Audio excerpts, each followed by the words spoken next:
PDP सदर महबूबा मुफ्ती ने LG इंतजामिया जम्मू कश्मीर की तरफ से कश्मीर यूनिवर्सिटी के पीआरओ और दीगर 2 को बरतरफ करने के खिलाफ एहतजाज किया है। एक ऐसे वक्त जब बेरोजगारी ज्यादा है, दहशतगर्दी के रवाबित की मज़ाक खेज बुनियादों पर जरिए माश को मुजरिमाना बनाना सिर्फ एतमाद के खसारे को मजीद गहरा करने का काम करता है। यह हिंदुस्तानी आइन की दफा 311 2B का गलत इस्तेमाल करके किया जा रहा है।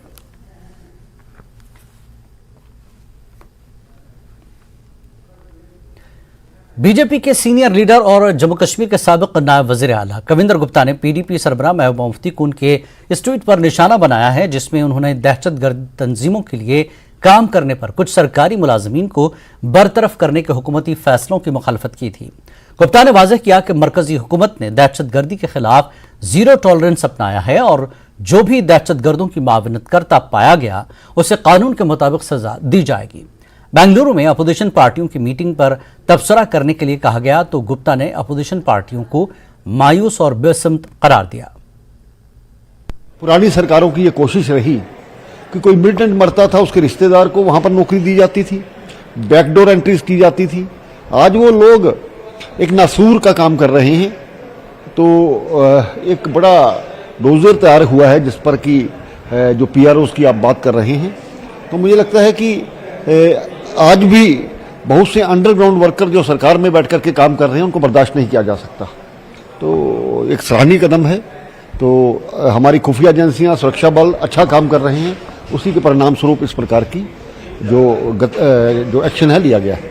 लेकिन महबूबा मुफ्ती और आज ही नहीं, जब भी पहले ऐसे हुई है, उमर अब्दुल्ला हो, महबूबा मुफ्ती और अपोजिशन वाले जो है वो इस पर सवालिया निशान उठा रहे हैं। वो कह रहे हैं कि आपका बेस क्या होता है कि आपके विदाउट एनी प्रूफ, और इससे क्या होता है कि अनरेस्ट ज़्यादा बढ़ रहा है, जो यूथ है या जो सरकारी मुलाजिम है उनमें खौफ पैदा होता है। खौफ इन लोगों में पैदा है, ना कि उन लोगों में।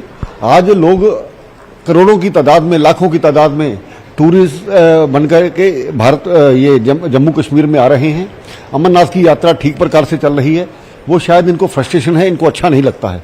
तो आज जो शांति व्यवस्था बनी है, आज जो नौजवान खेलों की तरफ अंगेज हुआ है, इन सभी चीज़ों को देख करके ये कभी भी इनकी जो दुकानदारी है, राजनीतिक दुकानदारी, वो बंद हुई है। उसी का परिणाम है ये इस प्रकार के ट्वीट करती।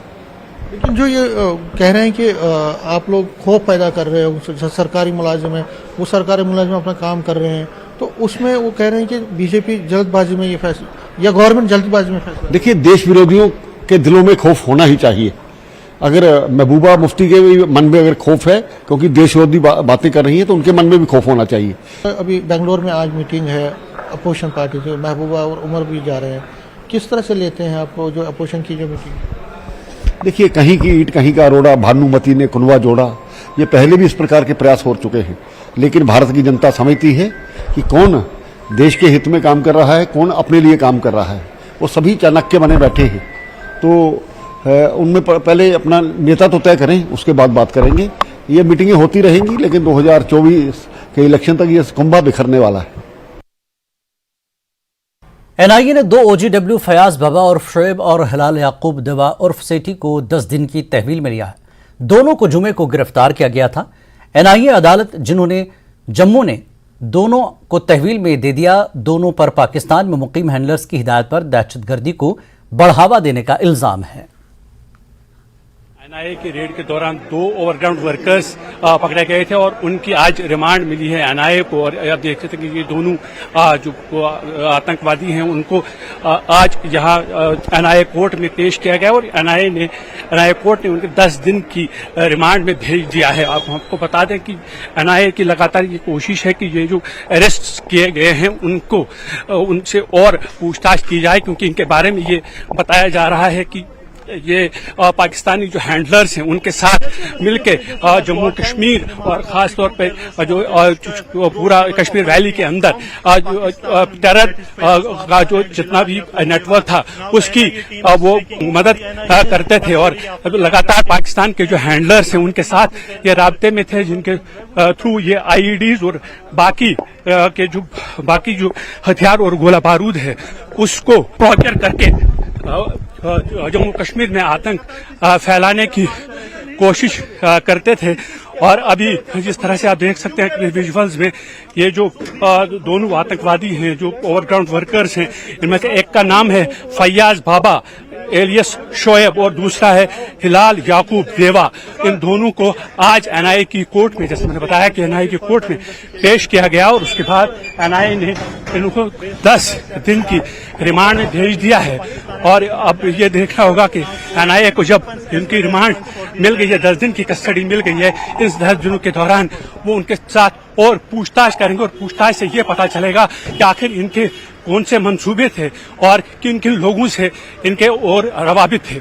ऐसा माना जा रहा है कि क्वेश्चनिंग के बाद इस मामले में और गिरफ्तारियां भी हो सकती हैं। कैमरामैन साहिबा भट्ट के साथ मनोज कौल, न्यूज 18 जम्मू। अब्दुल मलिक जागरानी ने एक वीडियो जारी करते हुए मंदिर पर हमले की जिम्मेदारी कबूल की है। उसने सीमा को वापस न करने पर मजीद हमले करने का इंतबा दिया। सीमा हैदर के हिंदुस्तान आने के मामले में सिंध के कंदकूट में हिंदू बरादरी को धमकियां मिल रही हैं। गांव धनीबख्श ओघाई में रॉकेट लॉन्चर और जदीद हथियारों से हिंदू बरादरी के घर और मंदिर पर हमला किया गया। सीमा हैदर को वापस भेजने का मुतालबा किया जा रहा है। वालेकुम दोस्तों, मां अब्दुल मलिक जागरानी ॻाल्हायां थो। असांजे वीडियो ते अचण जो मक़सदु इहो ई आहे, सीमा वापसि कराई वञे। सीमा वापसि न कंदो त को बि मंदरु महफ़ूज़ न रहंदुसि। राति बि गोला हणी आयो हुआसीं, आईंदा बि हर मंदर ते हमिलो कंदोमांसि। इरफान समूह हुनखे चवे थो त कुझु बि न थींदो, मां नफ़री वधाईंदुमि, इहो कंदो। मोदी जो पुट हुनखे हरू भरू करे थो। जो मंदर प्यारा अथसि त सीमा वापसि कराए, जो मंदरनि जो ख़ैरु घुरणो अथसि। न त गश्ती जेके गार्डन वारा पुलिस वारा अथसि इहे बि मारींदोमांसि, हर मंदर ते हमिलो कंदो रहंदोमांसि। अस्सलाम वालेकुम। कल शाम पुंछ जिले में Hindustan Pakistan line of control के करीब सलोत्री गांव में पुलिस ने नदी में बह जाने वाले एक बुजुर्ग की लाश को आज तकरीबन 20 घंटों के बाद निकाल लिया है, जिसके बाद लाश का पोस्टमार्टम कराया गया और उसे अहल खाना के हवाले कर दिया गया। गौरतलब है कि कल शाम सलोत्री का रिहायशी मोहम्मद मकबूल अपने मवेशियों को नदी के पार ला रहा था कि अचानक तेज बारिश के बाद वो नदी में बह गया, जिसके बाद एसओजी पुलिस और अहले इलाका ने रात गए तक उसकी तलाश की, लेकिन अंधेरा होने तक कुछ पता नहीं चल सका। जिसके बाद सर्च ऑपरेशन के दौरान दरिया में पानी कम होने की वजह से उस शख्स की लाश निकाल ली गई।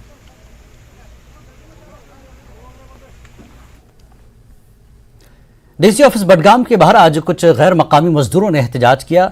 इन मजदूरों का कहना था कि वो बडगाम चांदीपुरा इलाके में एक ईंट के भट्टे में काम करते हैं और कुछ रोज कबल उनकी एक बेटी गायब है। उनका इल्जाम है कि भट्टे के पास एक दुकानदार ने उनकी बेटी को भगाया। उनका मजीद कहना था कि एक हफ्ता कबल उनकी बेटी से दुकानदार का फ़ोन मिला था और फिर उन्होंने जब वो दुकानदार के भाई के पास गए तो उन्होंने फ़ोन तोड़ा और उन्हें कहा कि किसी को न बोलें। लेकिन 3 रोज़ कबल लड़की अचानक गायब हुई, जिसके बाद पुलिस ने दुकानदार को पूछगछ के लिए गिरफ्तार किया। पुलिस मामले की तफ्तीश कर रही है, मगर इन मजदूरों का इल्ज़ाम है कि पुलिस सुस्त रफ्तारी से तफ्तीश कर रही है। ताहम मुतल्लिका पुलिस का कहना है कि वो मामले के हर पहलू की तफ्तीश कर रहे हैं। हमारी लड़की हमें चाहिए। इसने हमारी लड़की 4 बजे उठाई, इसने बराबर फोन करा, इसने हमारी लड़की को फोन दिया, इसने कई बार लड़की खाना के चुप्पा से उठा लिया। हमने इतना खाना खाया पाया, इतनी देर में मेरी लड़की ऐसी उड़ा दी जैसे चिड़ैया उड़ जाते। इसने उड़ा दी हमारी लड़की। मसला ये है, हमारी बहन थी, ठीक है, 13-14 साल की थी। उसने दिया था, लड़के ने, जो दुकानदार है उधर, अलिया नाम है उसका, उसने दिया था उसे फोन। वो फोन हमने पकड़ा, उसका भाई का नाम है, देखो, इमा। उसको मैंने बताया कि आपके भाई ने फोन दिया है, उसका नंबर भी उसमें था, नंबर था उसमें। तो उसने फिर उसके भाई ने सिम भी तोड़ा, फोन को भी तोड़ा। मैंने बोला मैं बाबू के पास जाता हूँ, जो भट्टा मालिक है। उसने बोला यहीं पे। उसने मुझे डराया, धमकाया, बोला आप कहीं नहीं जाओगे, अगर आप कहीं जाओगे तो आपको फंसाया जाएगा इधर। वो पता नहीं लग रही, इन्होंने गायब कर दी। आज हो गए 3रा दिन है आज। मैंने रिपोर्ट भी लिखाई, FIR मैंने किया, लेकिन 3 दिन हो गए, कुछ सुराग नहीं मिला, कुछ सुनवाई नहीं हो रही है। इसके जमादार को पूछो, हम कितने भट्टों पे गया रात को, पूरी देर मतलब इसके साथ संग में रहते हैं सब। बाबू हम परेशान है। थाने में इस वक्त हम DC ऑफिस में गाड़ी लाए, इन्होंने बोला हम यहाँ आएंगे, हमने लाया गाड़ी, भेज दिया इधर। ये बोलता है थाने में जाएंगे, हम जाते हैं। इसके बाद हम क्या करेंगे? यही जमादार या ये लोग बोलेंगे हमें क्या करना है। अच्छा, ये लोग इल्जाम लगा रहे हैं शायद आप भी इसमें मुलव्वस हैं। अगर हो गए तो हमें भी जेल वाला, उसमें हमें कोई एतराज नहीं है। हमें भी बेटी है, हमारी भी बहन है, अगर हम मुलवस है हमें बिल भेज दो, कोई सबूत है भेज दो थाने में, मैं जाने के लिए तैयार हूं।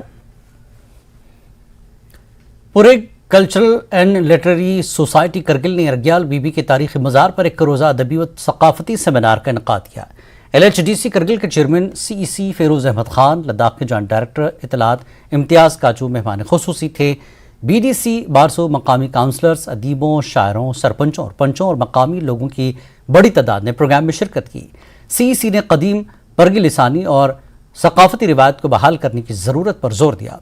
उन्होंने इस कदीम रिवायत और सकाफत के तहफ़्फ़ुज़ में पूरे कल्चरल एंड लिटरेरी सोसाइटी की कोशिशों को सराहा। लद्दाख के जॉइंट डायरेक्टर इतलात इम्तियाज़ काजू ने मकामी ज़बान और सकाफत के तहफ़्फ़ुज़ की अहमियत को उजागर करने के लिए मकामी परगी ज़बान में अपने ख़यालात का इजहार किया। एक शेरी नशिस्त का इनेकाद भी किया गया। सेशन की सदारत मारूफ पुरगी शायर सैयद रज़ा रज़वी ने की। शोरा ने पुरगी ज़बान में अपनी शायरी पेश की। मेरी है छोट जिसे कहते हैं, उसमें एक ख़ास मानी और मतलब होते हैं, एक सरकास्टिक मानी। ये छोट भी यहाँ के औरतों के पास वर्बली महफूज हैं, तो ओरली ये लोग अब इन चीज़ों को यहाँ पे ज़ब्त करने की, रिकॉर्ड करने की कोशिश कर रहे हैं। इसी तरह यहाँ पे हमारे लेह से दो अहम मेहमान तशरीफ़ रखते हैं। एक हैं नवाब सरीन शख्सपो, जो बैनुल अक़वामी सतह पे एक मशहूर मुसन्निफ़ है लद्दाख के बारे में, और इसी के साथ खनपो कुंचोक फंडे, ये दोनों यहाँ पे अपने तासुरात पेपर प्रेजेंटेशन के ज़रिए से पेश कर रहे हैं। साथ में हमारे पूरी के भी स्कॉलर्स मौजूद हैं। काचो इस्फंदियार खान हमारे जो पुराने फ़ोक सॉन्ग्स है उसमें शुरू करसे के अहमियत और शुरू करसे का ज़िक्र जो फ़ोक सॉन्ग्स में ख़ास तौर से उस वक़्त के राजाओं के ज़माने से चला आ रहा है, उसको दोबारा यहाँ पे पेश कर रहे हैं, ताकि हमारे आने वाले नस्ल इन चीज़ों से, इन हमारे तारीख़ी अक़दार से आशना हो सके।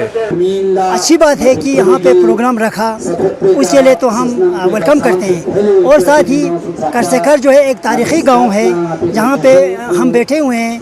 यहाँ पे रियाल खातून का जो मकबरा है, और यहाँ पे सामने जो है जो राजा का पैलेस है और तारीख़ी मस्जिद है, लेकिन सरकार ने इन पर कोई भी तवज्जो नहीं दिया। अभी घर पर चढ़ने के लिए बिल्कुल सीढ़ी तक नहीं है, जा ही नहीं सकते वहाँ पे लोग। कम से कम उनको प्रिवेशन करने के लिए, उनको रिजर्वेशन करने के लिए कुछ पैसा मुहैया करता, कम से कम घर पर जाने का ठमका वगैरह तो कम से कम बन जाते। और ये मस्जिद जो है तारीख़ी मस्जिद है, जो करगिल में पहला, शायद करगिल के तारीख़ में पहला मस्जिद होगा जहाँ पे खत कोफ़ी वगैरह थे, 3 बार तामीर हुआ थे, उसको रिवे करने की ज़रूरत था। और यहाँ पे सामने जो है यहाँ पे आस्थाना है, आस्थाना आलिया है, उसको भी तामीर करने की ज़रूरत था। तो मैंने अपना दिल की बात यहाँ पे रखना था, लेकिन मुझे यहाँ पे मौका नहीं दिया। कल्चरल सोसाइटी की तरफ से ये जो प्रोग्राम यहाँ पे ऑर्गेनाइज़ किया गया है आपका, इन्होंने एक बहुत ही हिस्टोरिकल प्लेस को यहाँ पे उन्होंने चूज़ किया है।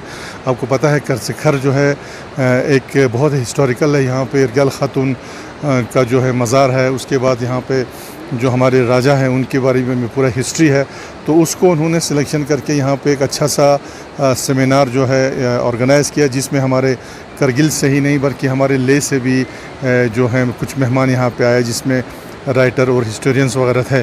तो मुझे लगता है कि ये एक बहुत ही अच्छी शुरुआत की है हमारे जो पूरी कल्चरल एंड लिटरेरी सोसाइटी ने। और इनका मकसद जो है वो यही है कि जो हमारा पूरी जो हमारा कल्चर है, हमारा लैंग्वेज है या हिस्ट्री है, उसको रिवाइव करना है। आप ख़ुद जानते हैं कि अभी जो हमारा यंगर जनरेशन है, इसको ऑलमोस्ट जो है ये ख़त्म हो रहा था।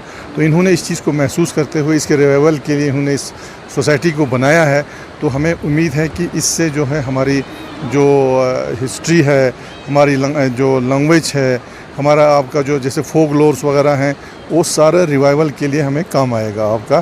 तो मैं समझता हूँ कि ये बहुत ही अच्छा एक शुरुआत है, एक अच्छा कदम है। आप देख रहे हैं news update 4 PM। Chairman LHDC Kargil Feroz Ahmed Khan ने पूरे cultural and literary society Kargil के ज़रिए तमाम करचेकर में रग्याल बीबी के तारीखी मज़ार पर एक रोज़ा अदबी और सकाफती सेमिनार में शिरकत की। CEC मेहमान खुसूसी थे, जबकि लद्दाख के जॉइंट डायरेक्टर इतलात इम्तियाज़ काजू इस मौक़े पर मेहमान खुसूसी थे। BDC बारसो और ठगकाम के काउंसलर्स, अदीबों, शायरों, सरपंचों, पंचों और मकामी लोगों की बड़ी तादाद ने प्रोग्राम में शिरकत की। CEC ने पुरानी परगी लिसानी और सकाफती रिवायत को बहाल करने की ज़रूरत पर जोर दिया, जो मकामी सकाफत के मुताबिक अक़दार का हामिल है। खान ने पुरानी रिवायत और सकाफत के तहफ़्फ़ुज़ में पूरे कल्चरल एंड लिटरेरी सोसाइटी की कोशिशों को सराहा।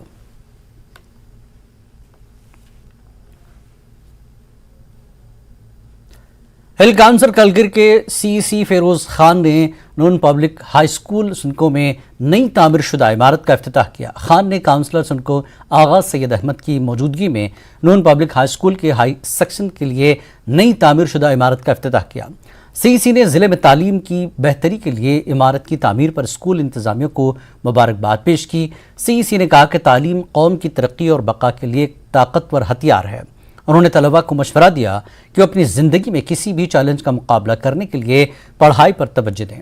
काउंसलर ने कहा कि स्कूल का मकसद तलबा को बगैर नफ़ा नुकसान की बुनियाद पर मयारी तालीम फराहम करना है। इस मौके पर पोजीशन होल्डर्स और इदारे के होनहार तलबा में असनाद तकसीम की गई। इंतजामिया स्टाफ मेंबरान तलबा के अलावा दीगर भी मौजूद थे।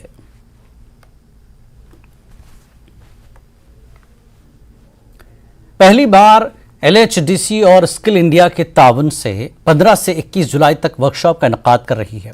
तुर्तुक में वर्ल्ड यूथ स्किल डे मनाने के लिए एक हफ्ता तवील मुफ्त हुनर वर्कशॉप का इनेकाद कर रही है। कैपेंट्री और पत्थर तराशने का प्रोग्राम मुनक्किद किया गया। इस दौरान एग्जीक्यूटिव काउंसलर मेहमान खुसूसी थे। तो आज आपने देखा कि यहाँ पे वर्ल्ड यूथ स्किल डे के दिन से कल एक हफ्ते का जो वर्कशॉप तुर्तुक में चल रहा है, अलग अलग वर्कशॉप अलग अलग दिन में अलग अलग हमारे स्किल लोगों को ट्रेनिंग दे रहे हैं, चाहे वो बेसिक हो चाहे वो एडवांस हो। तो आज के दिन मैं तुर्तुक में हूँ और आज इन्होंने यहाँ पे हमारे जितने भी हैंडीक्राफ्ट के जितने भी जुड़े हुए लोग हैं उन्होंने ट्रेनिंग दी है। और मुझे खुशी इस बात की है कि इनकी ट्रेनिंग बेसिक ट्रेनिंग ऑलरेडी इनकी हो चुकी है, क्योंकि ये पुराने ज़माने से चले आ रहे हैं। इनके फोर फादर्स जो इनके आ रहे हैं उन ट्रेनिंग को और निखारने के लिए और अच्छे से और टेक्नोलॉजी के साथ और आज की दुनिया की मार्केट के साथ उसको कंपेयर करने के लिए आज एक ट्रेनिंग यहाँ पे दी जा रही है। तो बहुत एक अच्छा लगा। इस ट्रेनिंग में कोई 7 दिन की ट्रेनिंग चलेगी जो 15 से लेके 21 तारीख तक चलेगी। तो इसमें अलग अलग पार्ट की ट्रेनिंग होंगे। कल आपने देखा ऑर्गेनिक फार्मिंग पे ट्रेनिंग मिली है और आज यहाँ पे हैंडीक्राफ्ट पे चल रहा है। इस तरह से सोशल मीडिया पे भी ट्रेनिंग चलेगी। इसके साथ साथ अलग अलग हमारी संस्था जो है वो एक नॉन प्रॉफिट संस्था है जो कि सस्टेनेबल डेवलपमेंट पे काम करती है। स्किल डेवलपमेंट, एजुकेशन, हेल्थ, ऐसे कई क्षेत्रों में हम कई राज्यों में ऑलरेडी काम कर रहे हैं। तो उसी क्रम में हम लोगों ने तुर्तुक में वर्ल्ड यूथ स्किल्स डे 15 जुलाई को जब था तो तब एक 7 डे वर्कशॉप शुरू की थी। तो इसके लिए हम और हमारी टीम यहाँ तुर्तुक आके यहाँ के आसपास के जो गांव है 5 गांव हैं उनके लिए हम लोग यहाँ पे एक स्किल डेवलपमेंट वर्कशॉप कर रहे हैं। तो सर क्या क्या आपने यहाँ पे प्रॉब्लम्स देखे सर कि क्या क्या लोगों को जरूरत है ऐसी चीजों की? जैसे आपने बातचीत की बहुत लोगों से। देखिए एक जो चीज है कि स्किल डेवलपमेंट की जब हम बात करते हैं तो उसमें कई अलग अलग क्षेत्र होते हैं, मतलब वो सिर्फ एक एरिया में नहीं होता। तो जैसे यहाँ पे पोटेंशियल अगर इस इलाके में देखें तो ऑर्गेनिक फार्मिंग का बहुत पोटेंशियल है। हम लोगों ने देखा कि एक सरकार की तरफ से स्कीम भी चल रही है लद्दाख के लिए ऑर्गेनिक फार्मिंग को बढ़ावा देने के लिए।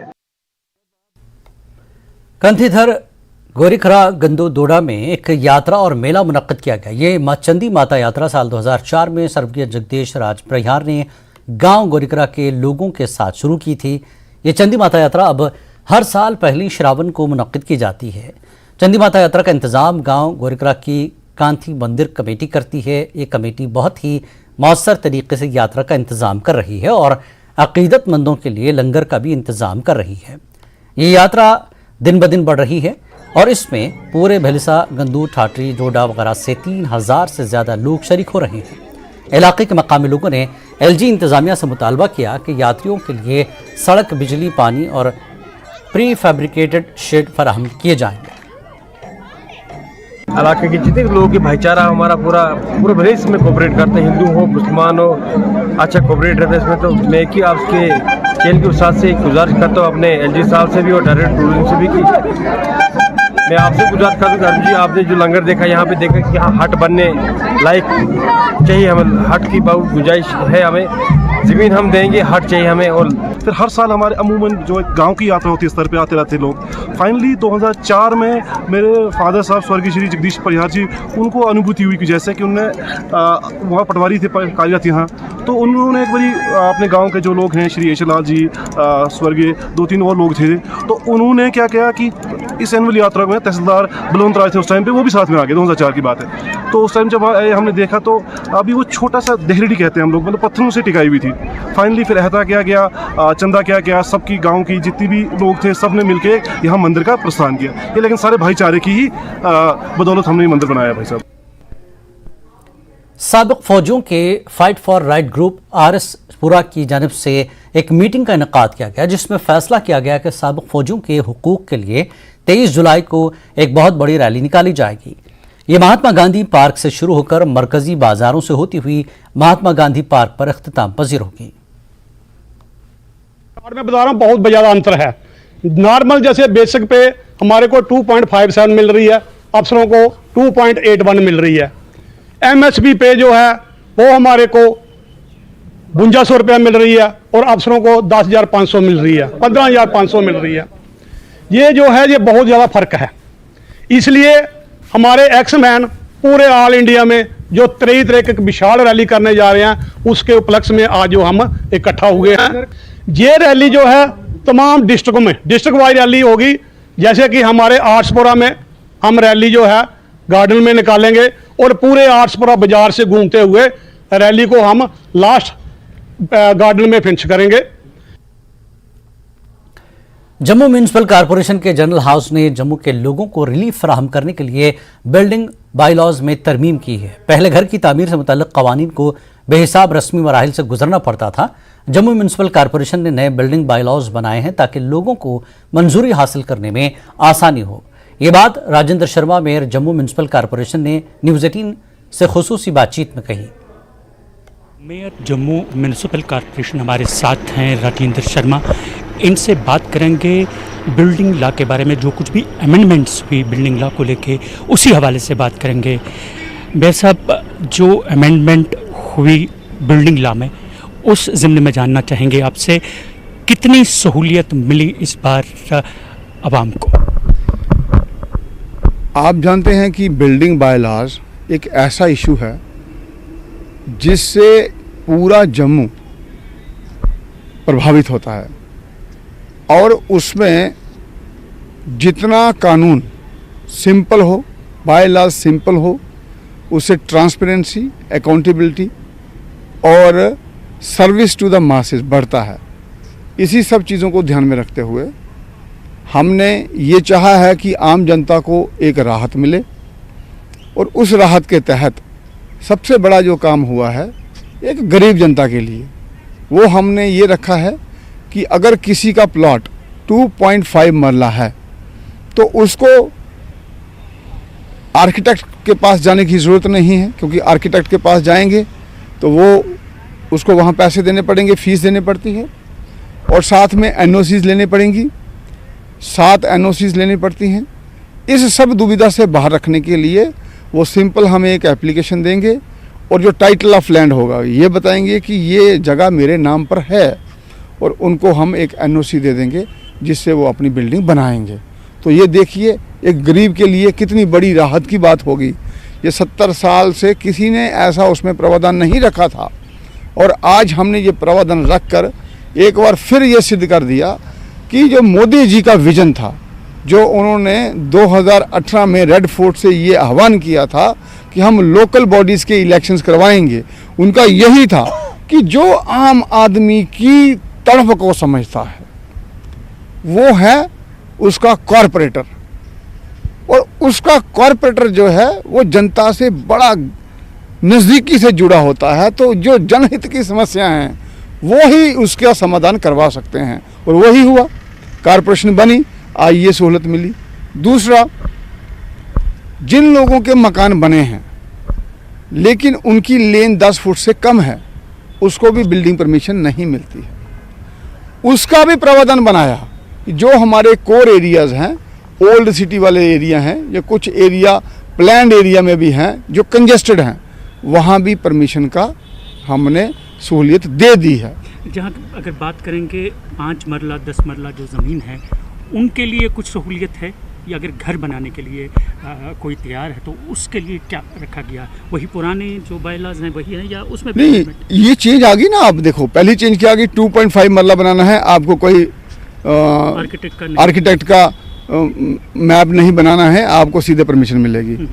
दूसरा 10 फुट से जिसकी कम लेन होगी उसको परमिशन नहीं मिलती थी, उसको भी हम उसमें ले आए। 10 फुट से कम, पूरा शहर ही 10 फुट से कम है, तो सबको सहूलियत मिल गई।